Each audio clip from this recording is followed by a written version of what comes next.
New Year. Yes, Happy New Year. Welcome back to the channel. Welcome back to Motorhome Wanderings. We're not wandering at the moment. We are sat in the motorhome, but Annie's sat on our drive. We had planned to go away for New Year, but unfortunately I got the lurgy, so we had to postpone it with a view to going away a bit later. But then the weather got rather snowy around Yorkshire, and yeah, I really so think the worst we've had for a long yeah, time. it was. So that would give us a problem because A, we won't get off the drive, and B, we won't get back on. It's a bit of a slope on our drive. Yeah, so but we haven't done. But we are going to try and get away in the next couple of weeks, all being well. So today we just thought we'll get in the motor and we'll get in Annie and we'll just do a bit of view of our Irish road trip. So we'll just start with a quick overview. Our Irish trip, it took us 7 weeks, and we did 2,338 miles, which took us around the coastline of Ireland, and that was starting in Belfast, where we got the ferry to, and finishing in Belfast, where we got the ferry back to the UK. Went clockwise. Yes, yeah. Overall, the journey was 2,838-ish, but that included the travel from home up to Stranraer and back. So we went on about the 17th, I think it was, of August, and we came back on the 7th, I think it was. Motorhome wise, we took the bikes with us. We didn't take an awning. We left the awning at home because we thought, well, we're going to be moving on most nights, so there's no point carrying the awning around. But we did take the bikes. We did have the windbreak, didn't we? We have a inflatable windbreak. Yeah, we took that. Never used it. Took the Kadak. I think we used it about once. Yeah, I mean the wind did make a difference to the cooking outside. Yeah, it wasn't the fact that the weather, that you couldn't cook outside because it was throwing it down with rain or anything. It was just that it was too windy. It just didn't get the heat into the Kadak, unfortunately. That was Mr. E's excuse because he does the cooking outside. I do the cooking inside. Yeah. Yeah. There you go. Not really. And as I say, I mean, the whole idea of doing that trip was it was going to be a road trip, wasn't it? So, there was very few times that we were going to be in any places for longer than one night, really, because that was the whole aim of doing the trip. When we set off, we had no idea whether 7 weeks would be way too long, whether it wouldn't be enough. As it was, it just worked out roundabout fine, didn't it? Yeah, I would say. Yeah. Probably 2 days over it. Yeah. I would have thought, but that's nothing, is it, when it's on a 7-week trip? No, it isn't. No. I thought we did it pretty well, really, but it was just perfect for us. So yeah, I would recommend that. And we did everything that we needed to do, didn't we? We did. Scrimp on anything. No. So I think also it's just worth saying that we didn't book any campsites in advance, other than the first one that we did when we got off the ferry at Belfast and we stopped at Strangford Lock. Yeah. Other than that, we worked on the basis of seeing where we were about lunchtime and then looking at search for sites. We did, yeah. And seeing where there was that we could get to and what was available. So that's how we worked it. So we thought we'd split it into a few categories that you might be interested in. The first one we're looking at is the most scenic place in our trip. So the counties, really. I mean, for me, the County Donegal was absolutely picturesque and beautiful. Absolutely stunning. Really just what you'd expect Ireland to be.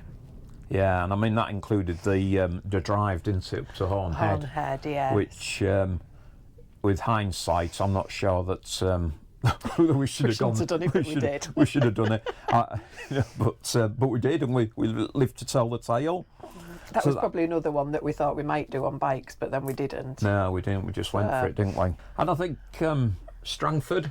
Yeah, Strangford was nicer than I thought it was going to be. Strangford Lock, yeah. It was beautiful. We did have a nice cycle ride along the side of the lock and that, which gave us some gorgeous views across. Oh, it did. It was stunning. Some of the ride was quite hard going, wasn't it? It was quite uphill, so it took you quite high above the lock and gave you some good stunning views. Absolutely beautiful. And then Galway. Galway, yes, Galway girl now. Yeah. Galway was I thought as good as Dublin. Now, we have done Dublin as a city break for a couple of days, and I would always recommend that people do that because there's so much to see and do there. But I did think that Galway had just a lovely vibe around the Latin Quarter. It has the buzz of Dublin, but then quite a lot smaller, and it was just nice, wasn't it? It was just a really lovely city to walk around. It was nice there. We did enjoy it. So what we'll look at next is what was our best walks and cycle rides. I think it's fair to say we didn't do as much cycling as we thought we would, did we? No, and probably not as much walking either, because it was in effect a road trip, and we did take Annie down places that we shouldn't have done. But in hindsight, I'm glad that we did. But things that when we were doing the planning stages, we thought that we would find somewhere to park up and we would get the bikes off and we would cycle down. That didn't really materialise because we took Annie everywhere, didn't we? Yeah, we did. We certainly found. I won't say it was easier. It wasn't as busy as we thought it would be with other motorhomes and things. So that sort of helped us in terms of where we did take Annie. I mean, bearing in mind Annie's just over 8 metres with a cycle rack on, so you know you have got to be mindful. I think we already said about cycle routes and Strangford. I think the other one.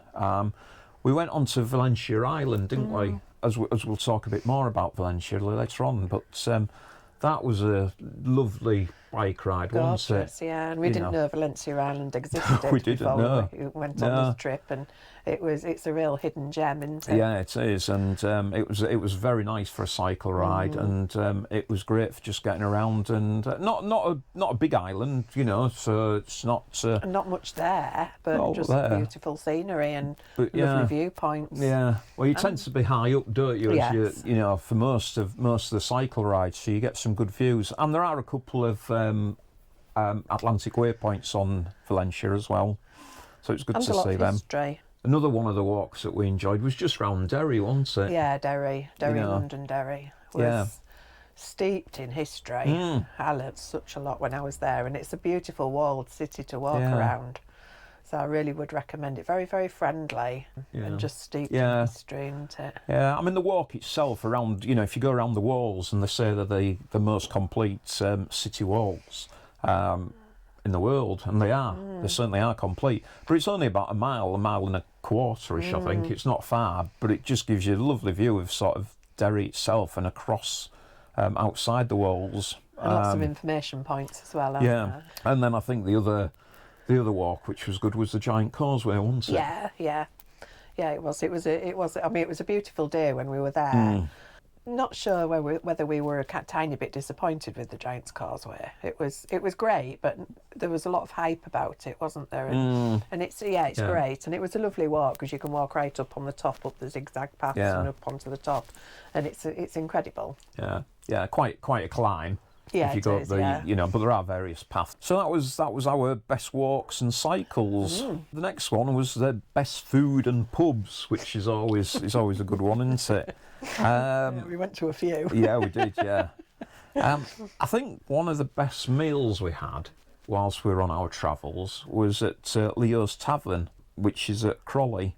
Originally, when we went to this area, we were hoping to get on a campsite across the road, and the campsite was booked up. It was full. It was only like sort of 5 or 6 pitches, and it was full. But across the road is Leo's Tavern, which is also a pub stopover. It's on Search for Sites, yeah. So we went there. Free to stay. Free to stay. God, lovely man. I say gorgeous man, but a lovely man who was so welcoming. Didn't want any money, didn't expect you to eat or drink in the pub. But yeah, we thought we would do, and we had the most amazing meal, didn't we? Yeah, and the pub itself is very good, isn't it? I think it started in about 1968, wasn't it? Yeah, something to do with music Clanad, and things, it?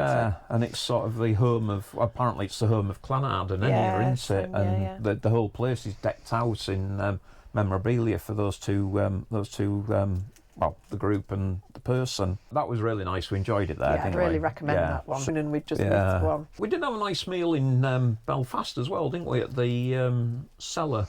Kelly's Cellars. Yeah, that was nice. That was a nice meal as well. Good. And the pub downstairs. You eat upstairs, don't you? And downstairs was fabulous. Yeah, and the pub downstairs, it was a real traditional Irish pub there. Buzzing. Now the Guinness.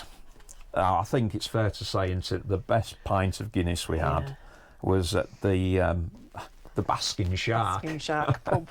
Yeah, at Kiel, and that was just Oh, it was so creamy. Oh, it was absolutely beautiful. It was so smooth. Before I went, when people mentioned, oh, it's a really good pint of Guinness, I just thought, well, you know, Guinness is Guinness, isn't it? It's always nice.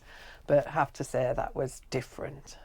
Yeah, it was beautiful. Nice. Can recommend that if you want a pint of Guinness, and the area as well. The surrounding area again is superb, isn't it? The campsite we stayed on, which was right down on the seafront, and if you continue past Kiel, that takes you down to, is it Keene? Takes you on that other road as well. Bay. Yeah, I think it's Keene. Yeah, which was stunning again. So we'll now move on to the best campsites. So what was our best campsite, Mrs. E? The best campsite was Ballyness, which you've probably just seen if you've watched our videos. Yeah. It was I think it was the last one, wasn't it? It's at Bushmills, where the distillery is. It was just the most well-kept, beautiful, clean, tidy, gorgeous facilities.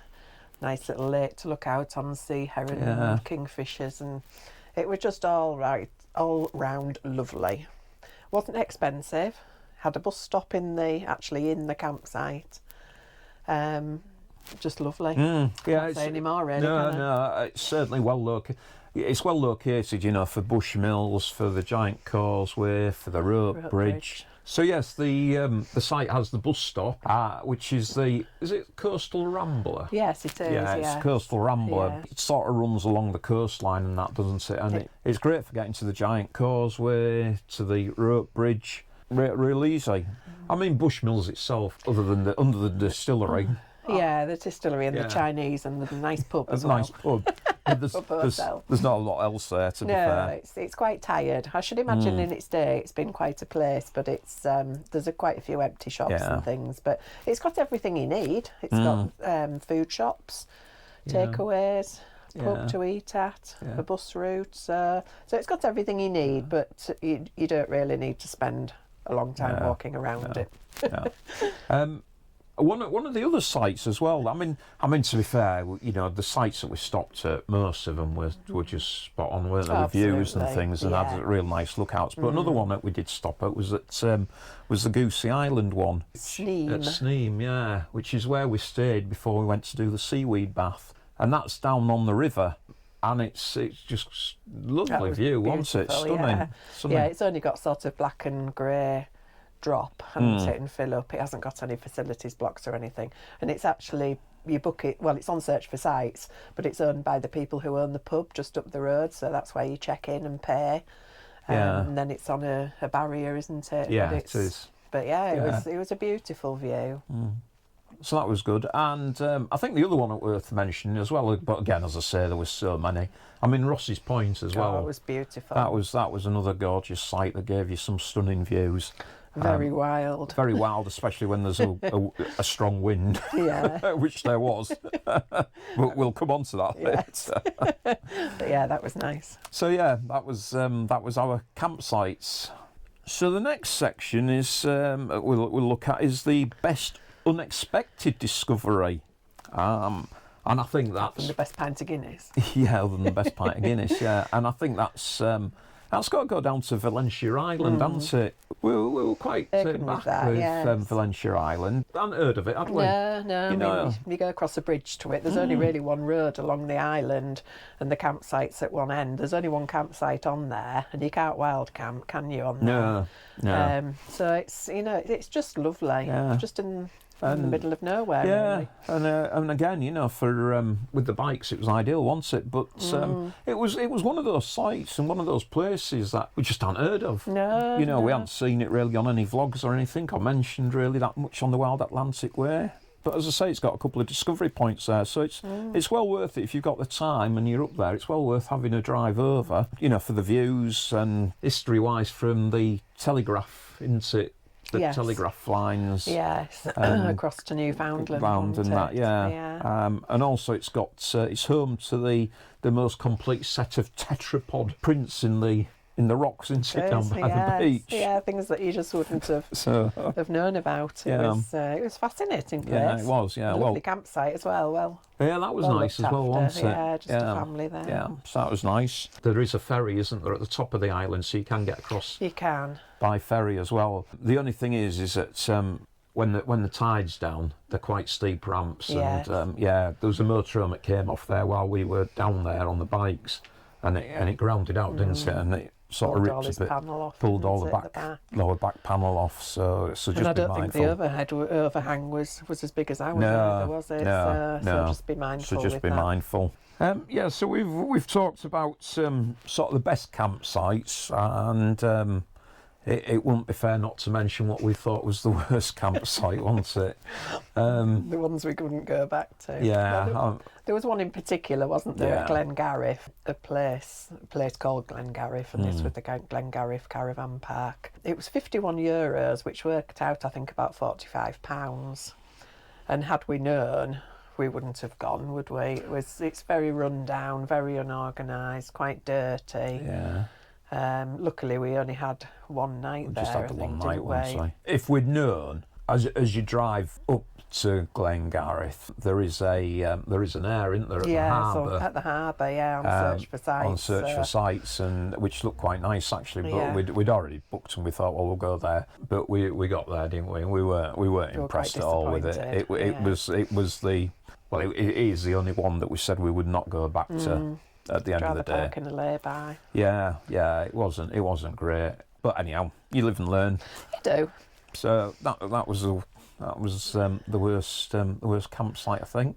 Yeah, I mean the only other one that wasn't quite as good as I thought it might be was the one at Belfast. Belfast. It was a strange one. It was I mean, the good thing about it was it was in a great position for getting into Belfast because it's on a bus route and it's on a regular bus route, so there's plenty of buses and things.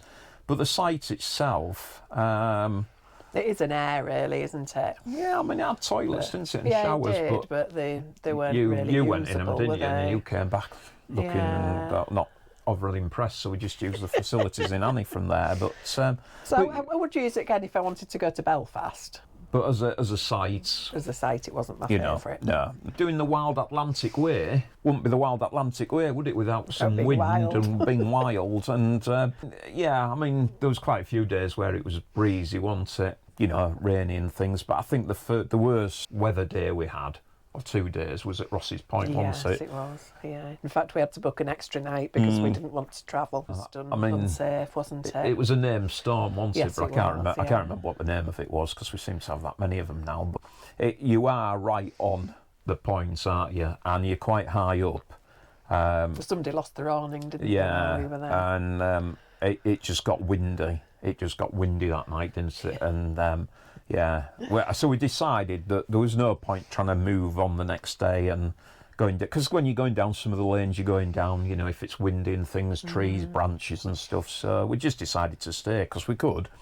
But we did move pitch, didn't we? Because the first pitch we were on was a nice one, but it was like slab onto the wind, so the wind was coming straight at the side of Annie. So we did move so that her front was pointed into the wind. So it was a lot calmer then, wasn't it? Yeah, a lot better. Yeah. But it was nice to watch. We did all right, didn't we? We did survive.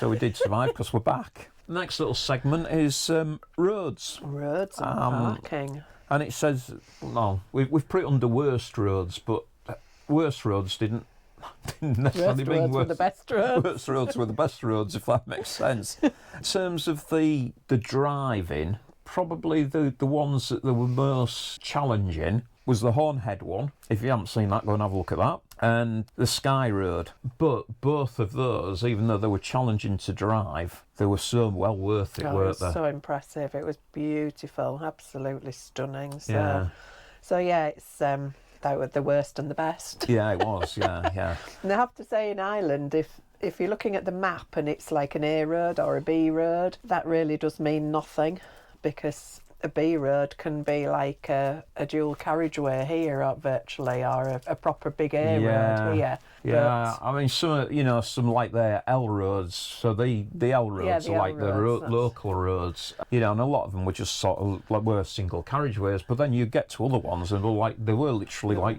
dual carriageways almost. Yeah, it was. So there was absolutely no telling. No. I don't think, I won't go on that because it's only an L road, because it might be fantastic. So what we tended to do, or you tended to do, was the night before, you always looked at Google Earth, didn't you, to see? Yeah, I mean, I'd go and have a look at Google Earth and just see what it was looking like. I mean, be mindful that sometimes, again, because we found this, you'd look at Google Earth and the picture and the road would look quite narrow, but then you'd look at it and it would go like it was an image from 2011. And actually, when you got down there, the road had been redone and made a bit wider and it wasn't as bad. So you've got to be mindful. I think the key thing with the roads is you've got to be confident in driving, and you've got to be confident in reversing. I think we ended up going backwards more than we did forwards. Well, I'm always I always work. I would rather go back and reverse into a place I'm comfortable with than trying to scrape past people, or have people, because you get people that pull over, start waving you through, but they have no idea of the width of your vehicle, and you're not going to get through. So I'd rather just pull into an area where I'm comfortable with and let them come through and do it that way. Which we had to do a lot. Yeah, we did. And the key thing is always to be mindful of where there are areas that you can pull into. Where was your last area that, if needed, you can reverse back to and get into. Don't get me wrong, it doesn't always work, and there are sometimes, but it's one of those things that you've got to be confident, because some of the roads.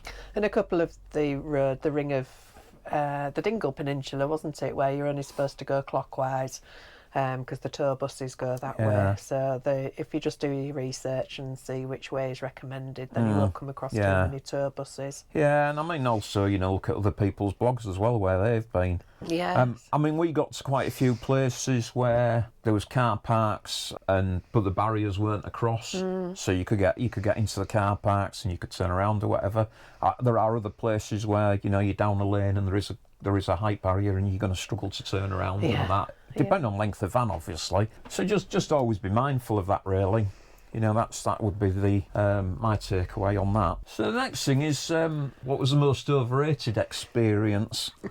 Or what was the thing that disappointed us most? It was the Ring of Kerry. The Ring of Kerry, which was so hyped up, and everybody's, you must do this, you really must do the Ring of Kerry. It was great, it was lovely, and it's well worth doing.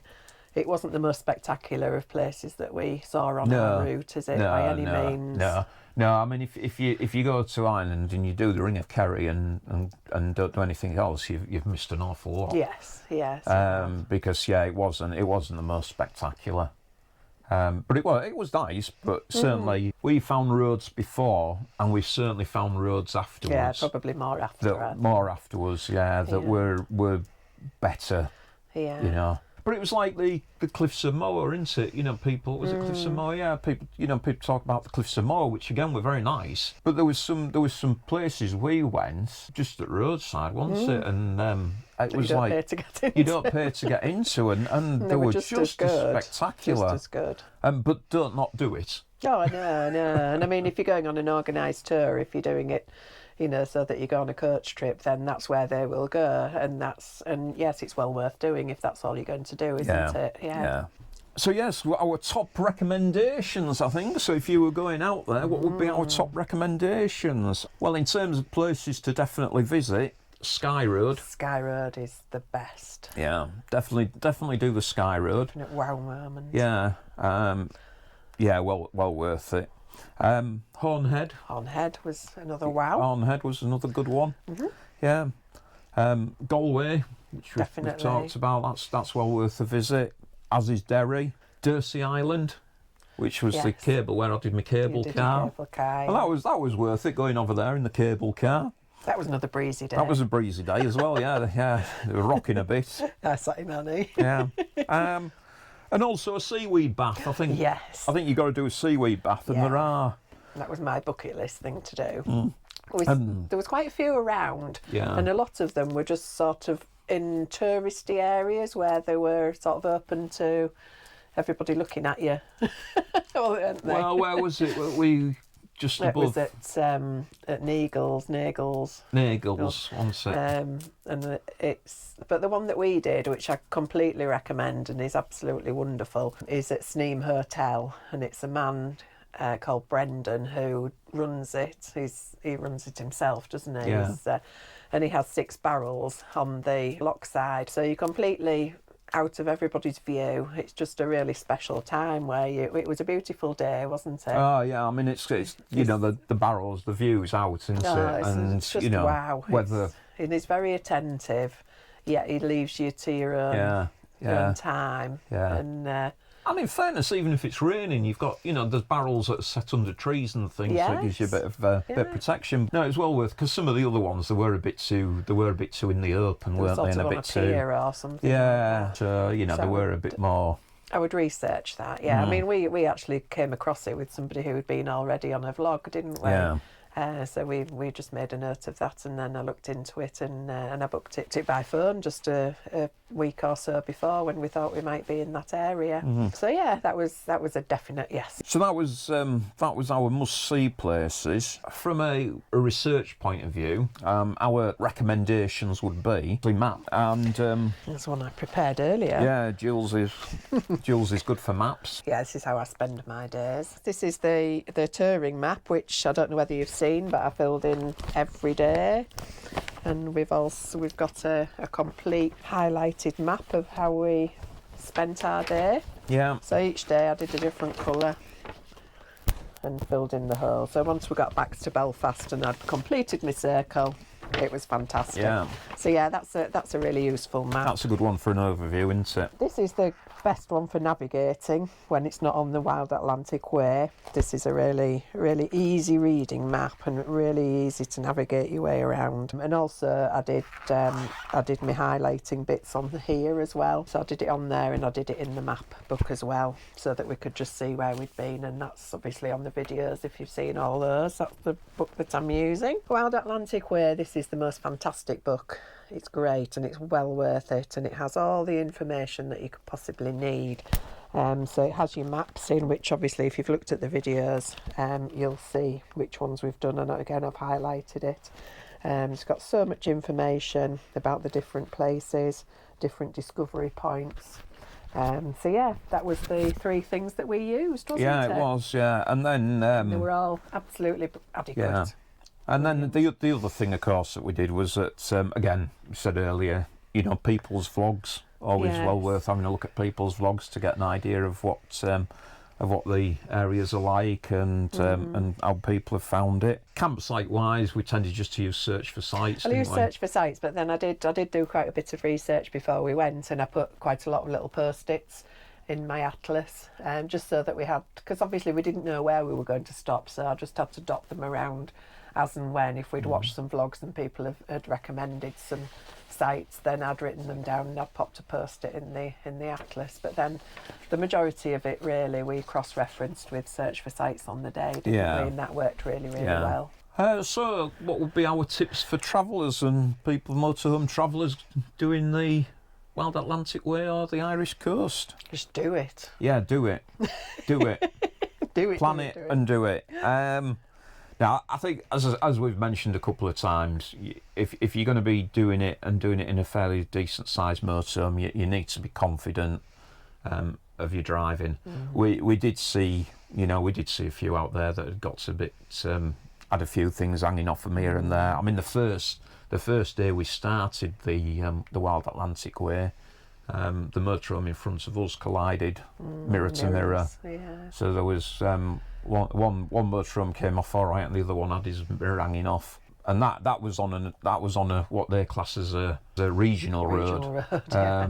But it was quite narrow, and there weren't a lot of places to go. But you just got to be mindful. Spatial awareness, yeah, isn't it is. From a motorhome servicing point of view, we didn't have any issues. But in fairness, we stayed mostly at sites, didn't we? Because that's what we do. That's what we do. We, There were a lot of people wild camping. But that's not really our thing. We will do if we have to, but we prefer to be on a site or a pub stop or an air or something like that. We're quite happy to do. It doesn't have to have facilities and things. So we didn't have an issue, did we? No, all we would do was we knew the day before where we were wanting to try and get to, where we needed to be, what we needed to see, and then about lunchtime-ish, we'd stop, we'd have some lunch, and we'd sort of just look at the map and see what was around, what was available, and then we'd take it from there, wouldn't we? Yeah, we'd sort of think, where do we want to be in sort of an hour, 2 hours time? Because we sort of started early. We ended up being sort of on the road about between 8:30 and 9 o'clock. So we packed in about 2, 2:30, which was great for us, because then if we got somewhere where we could go for a walk, then we did didn't we? Or a drink or a meal or something. That was enough for us. It was, I mean, average... Well, maybe 50, 60 miles on average probably. a day. I mean, occasionally we did 100 the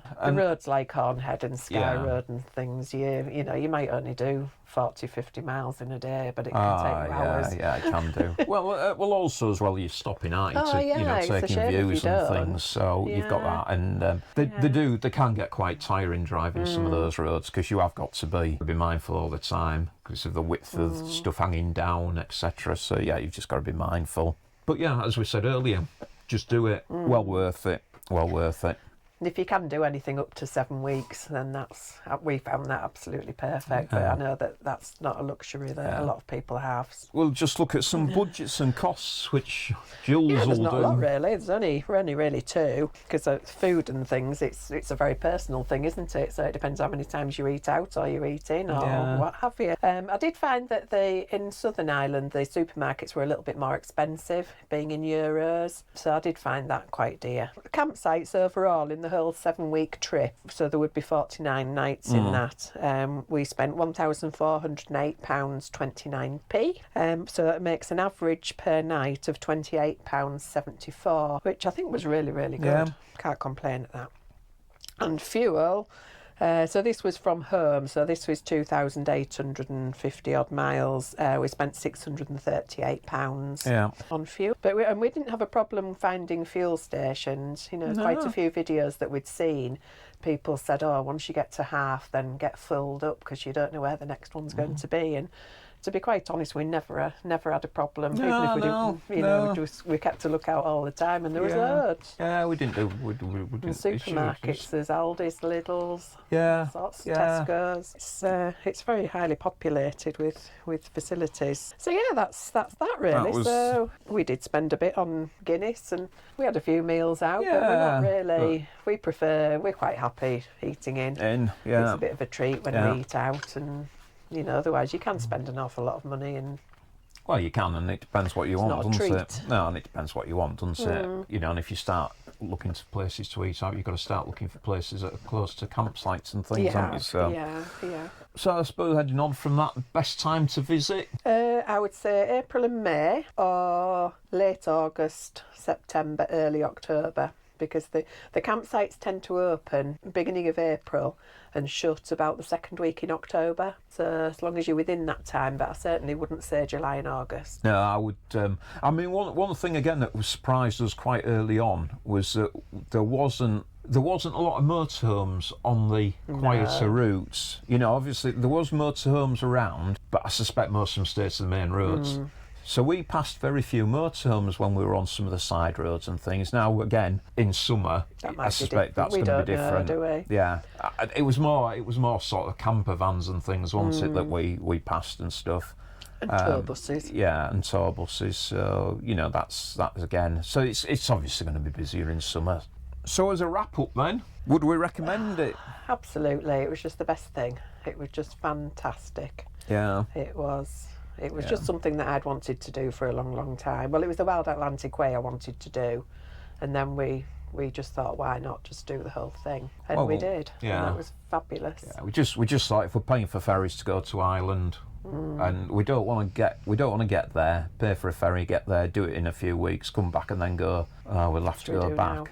so we probably won't go back to Ireland in the motorhome, because we feel as though we've done the coast, which is what we wanted to do. I don't know how much inland there is that you could do, but we just wanted to do the coastline, which we've done. We're quite coasty people. We do like like a coastline. So no, we enjoyed it, didn't we, overall? So hope you did. Thank you for those people that have watched the vlog. We hope they've been of use to you. Hope we've given you a laugh and a bit of advice and all sorts of things along the way. Yeah. Thank you very much. Thank you. Our plans going forward, we will be back out and about. Hopefully we'll be back out and about in a couple of weeks, tootling around.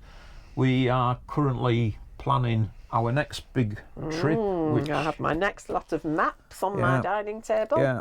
So our next trip will be taking us back into Europe, and we're heading into Germany. So we'll probably give you a bit more info on that as we get a bit closer and get more planning done. Just goes to say, thank you very much for watching. If you have liked the videos, please give us a thumbs up.